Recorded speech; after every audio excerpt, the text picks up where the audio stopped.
Soup बोला तो बोला, चलनी भी बोली जिसमें 72 छेद। नमस्कार, मैं जनवक्ता शिवम गौतम और बात कर रहा हूं भारत के सबसे कम बोलने वाले, सबसे ज़्यादा अनर्थ करने वाले और दुनिया के सबसे बड़े अनर्थशास्त्री की उपाधि धारण करने वाले मनमोहन सिंह की,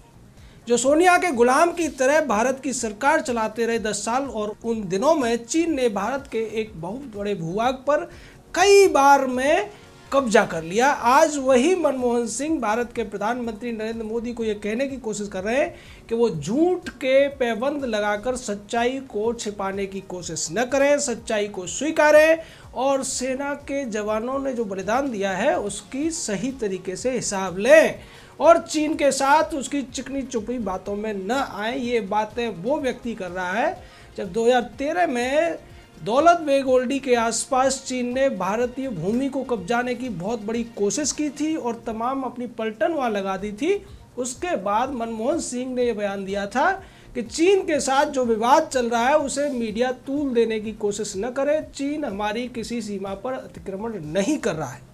ये उस पार्टी के प्रधानमंत्री ने कहा था जिस पार्टी की जो अध्यक्षा थी और उसका महासचिव था वो 2008 में चीन में जाकर एक समझौता करके आए थे चीनी कम्युनिस्ट पार्टी से, जो कि सत्ताधारी पार्टी है 70 सालों से चीन में। शी जिनपिंग उसके वाइस प्रेसिडेंट हुआ करते थे और चीनी सरकार में उस समय वो प्रधानमंत्री भी थे। ऐसी पार्टी के साथ समझौता तब होता है जब मनमोहन सिंह नाम का ये अनर्थशास्त्री भारत का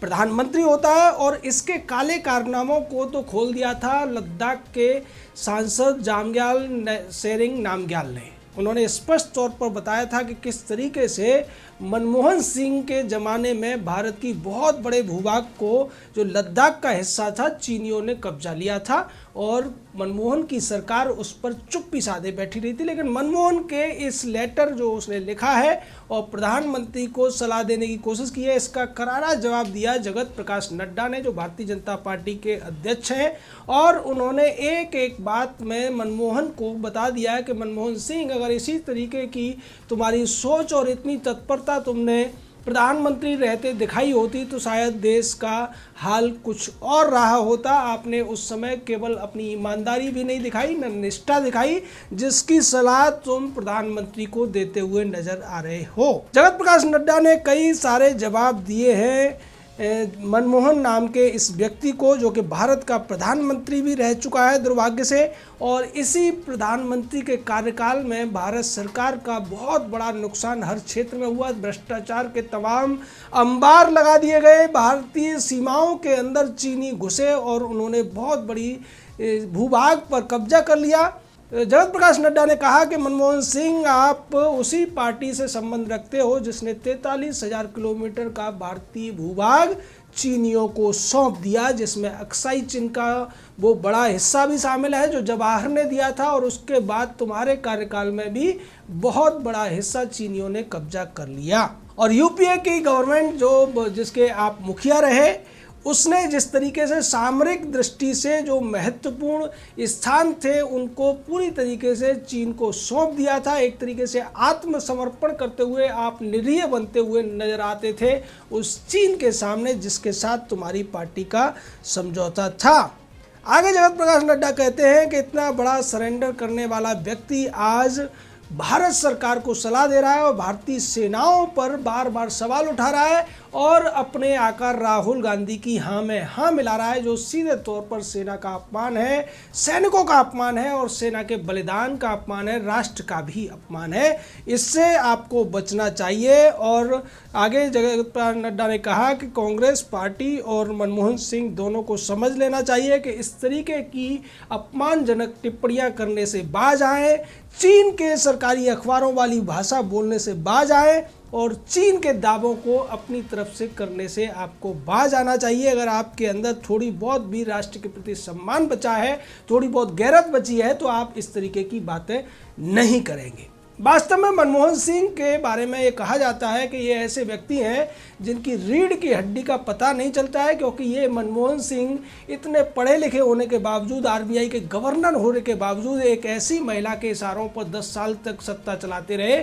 जिसके बारे में कहा जाता था कि उसका पिता हिटलर की आर्मी में था और उसकी माँ मुसोलिनी के लिए काम किया करती थी। ऐसी महिला के सामने किस तरीके से मनमोहन सिंह गिड़गिड़ाया करते थे ये पूरी दुनिया ने देखा था। उनके ऊपर एक फिल्म भी बनी थी जिसका नाम था एक्सीडेंटल प्राइम मिनिस्टर। ये एक्सीडेंटल प्राइम मिनिस्टर तब बोलता है जब इसको चाबी भर दी जाती है गांधी परिवार की तरफ से। अब कांग्रेस को लगा कि राहुल गांधी बार बार तमाम तरीके के झूठे शिगुफे छोड़ रहा है, तमाम सवाल उठा रहा है, लेकिन उसकी भद्द ज़्यादा पिट रही है। कांग्रेस को कोई फायदा होता हुआ नजर नहीं आ रहा है और ना ही कांग्रेस की जो सहयोगी पार्टी है चीनी कम्युनिस्ट पार्टी, उसका भी कुछ भला होता हुआ नजर आ रहा है। इसलिए कांग्रेस ने पहले तो सुरजेवाला और मनीष टाइप के जो चाटुकार थे उनको लगा रखा था राहुल गांधी के सपोर्ट में, लेकिन उनसे भी जब काम नहीं चला तो फिर चिदम्बरम जैसे लोगों को लगाया गया और चिदम्बरम को भी जब मुंह की खानी पड़ी तो कांग्रेस को लगा कि अब राहुल गांधी को बचाने के लिए मनमोहन सिंह नाम के इस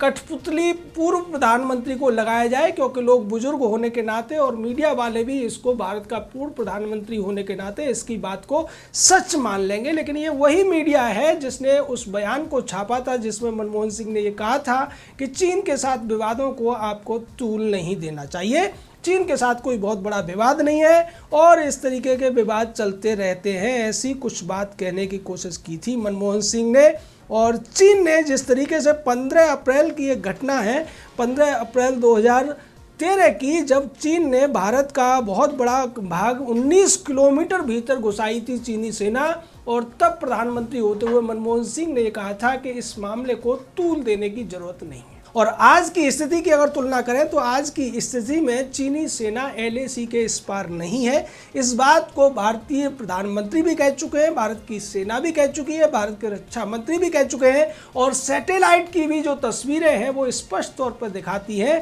कि LAC के उस तरफ चीनी सेनाओं के तंबू या गाड़ियां नजर आ रही हैं, LAC के इस तरफ नहीं। और आज चूंकि टेक्नोलॉजी इतनी ज़्यादा बढ़ चुकी है तो दूध का दूध और पानी का पानी हो जाता है, उसके बावजूद ये व्यक्ति जो बुढ़ापे में कहीं इसको आराम करना चाहिए और अपने पुराने पापों का प्रायश्चित करना चाहिए जो 10 साल के शासनकाल में इन्होंने किए थे, देश को किस तरीके से गड्ढे में इन्होंने ला दिया था, अर्थव्यवस्था को चौपट कर दिया था और गरीब लोगों के पैसे को इन्होंने अपने जो जानने वाले लोग थे, चाहे नीरव मोदी जैसे लोग हों, विजय माल्या जैसे लोग हों या फिर सोनिया गांधी राहुल गांधी के खानदान के इशारे पर जो फोन से जिन्हें लोन मिल जाता था उनके हाथों भेज दिया था, पूरे देश को तमाम पैसा उनके नाम पर कर दिया गया था। ऐसा व्यक्ति आज देश की सेना पर सवाल उठा रहा है, देश के स्वाभिमान पर सवाल उठा रहा है, ये कह रहा है कि चीनियों से बचकर रहने की जरूरत है। इनको बहुत करारा इनकी डिटेल दी थी सेरिंग नामग्याल ने, जब उन्होंने बताया था कि किस तरीके से भारत के एक बहुत बड़े भूभाग को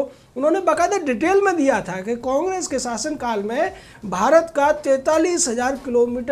वर्ग किलोमीटर का हिस्सा चीन ने कब्जा लिया था, जिसमें से 37,244 किलोमीटर का हिस्सा अकेले जवाहरलाल के प्रधानमंत्री रहते हुए चीन ने कब्जाया था, जिसको आज वो एक्साइज चीन का नाम देते हैं। और ये भारतीय जनता पार्टी है जो आज उस एक्साइज चीन को वापस लेने की बात कर रही है। और उसकी वजह यह है कि चाहे एक्साइज चीन का मामला हो चाहे CPEC, इसी वजह से चीन बौखलाया हुआ है कि चीन को लगता है कि अगर भारतीय सरकार POK को लेने की बात करती है तो निश्चित तौर पर वो एक्साइज चीन को भी वापस लेगी और वैसी स्थिति में चीन के लिए बहुत ज़्यादा मुश्किलें खड़ी हो जाएंगी, क्योंकि उस इलाके में चीन ने बहुत से निर्माण कर रखे हैं। उसके अलावा तिया पैंगोंग और छापजी वैली का 250 वर्ग किलोमीटर का जो इलाका था चुमूर एरिया में 2008 में इसी मनमोहन सिंह के कार्यकाल में चीनियों ने कब्जाया था। 37,244 स्क्वायर किलोमीटर जवाहर के टाइम पे, 2008 में मनमोहन के समय पर 250 किलोमीटर का एरिया, और जोरावर फोर्ट जो कि देमचौक में था ये भी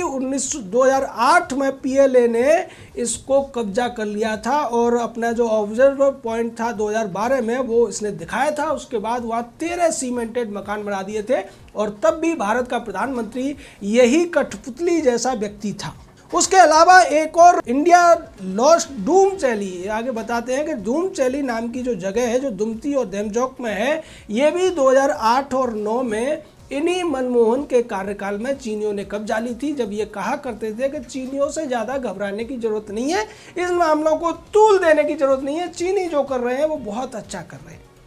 आज भी मनमोहन यही कहते हुए नजर आ रहे हैं, जब पूरा देश, सभी पार्टियां जो आज तक विपक्ष के तौर पर दिखती थी, वो सब पार्टियां ये कह रही हैं कि भारत के प्रधानमंत्री में हमें विश्वास है, भारत की सेना में हमें विश्वास है और राजनीति से ऊपर हटकर हम उनके साथ खड़े हुए हैं।